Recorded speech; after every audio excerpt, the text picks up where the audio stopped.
చీరాల నియోజకవర్గ TDP, Janasena, BJP కూటమి MLA అభ్యర్థి మద్దులూరి మాలకొండయ్య గారి నామినేషన్ కార్యక్రమం ఘనంగా జరిగింది.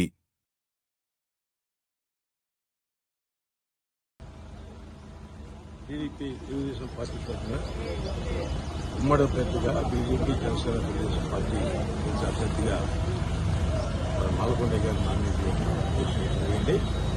చాలా సంతోషం. ర్యాలీ చాలా చక్కగా జరిగింది, చాలా క్రమశిక్షణ జరిగింది. తెలుగుదేశం పార్టీ అంటేనే క్రమశిక్షణ మారిపోయారు.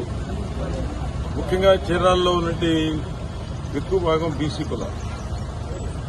తెలుగుదేశం పార్టీ ఎన్టీ రామారావు గారు పార్టీ పెట్టినప్పటికీ కూడా ఇది పంచుకోట.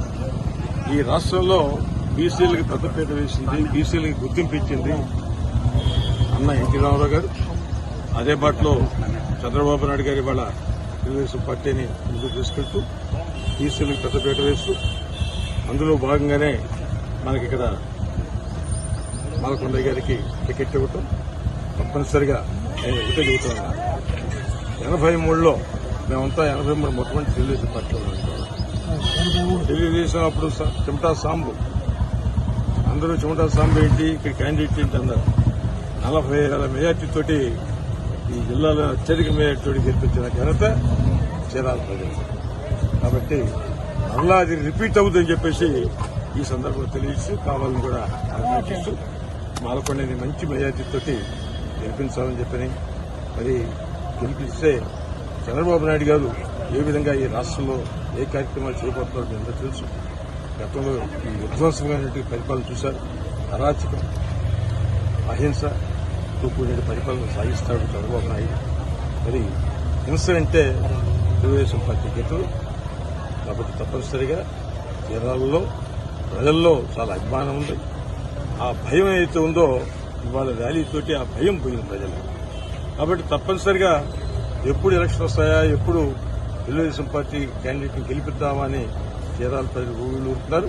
తప్పనిసరిగా బీసీలు అందరూ కూడా ఏకమై తెలుగుదేశం పార్టీని మరొకసారి 83 సందర్భంలో ఏ విధంగా చేశారో అదే గుర్తు చేసుకుని చేయడానికి సిద్ధంగా ఉన్నారనేటువంటి వాళ్ళ ర్యాలీలో అర్థమైంది. కాబట్టి తప్పనిసరిగా విజయం సాధిస్తారు, మంచి మేరకు గెలుస్తారు. తప్పనిసరిగా చంద్రబాబు నాయుడు నాయకత్వంలో మరి ఉమ్మడి అభ్యర్థిగా రేపు చంద్రబాబు నాయుడు గారు ముఖ్యమంత్రిగా అవడం ఖాయం. దాదాపు 130 నుంచి 140 సీట్లతో తెలుగుదేశం పార్టీ అత్యంత ఉమ్మడిగా బీజేపీ, జనసేనతో కలిపి తెలుగుదేశం పార్టీ 140 సీట్లకు గెలుపు తెలియజేస్తూ మరి ఈ రోజు ఇంత ర్యాలీకి వచ్చిన తెలుగుదేశం పార్టీ కార్యకర్తల అభిమానులందరూ కూడా నాకు ఈ బాపట్ల పార్లమెంటు నియోజక తెలుగుదేశం పార్టీ కోఆర్డినేటర్గా నియమించడం జరిగింది. మరి ఈ సందర్భంగా ఈరోజు అన్ని నియోజకాల్లోనూ కూడా తెలుగుదేశం పార్టీ కలిసి చేసుకోవాలని విశ్వాసం. తప్పనిసరిగా బాపట్ల పార్లమెంట్ నియోజకవర్గంలో 7 నియోజకవర్గాలు, అసెంబ్లీ నియోజకవర్గాలతో పాటు పార్లమెంటు మంచి మేయర్తో గెలుస్తున్న గెలవబోతున్నాయని చెప్పి ఈ సందర్భంగా తెలియజేస్తూ సెలవు తీసుకుంటాను.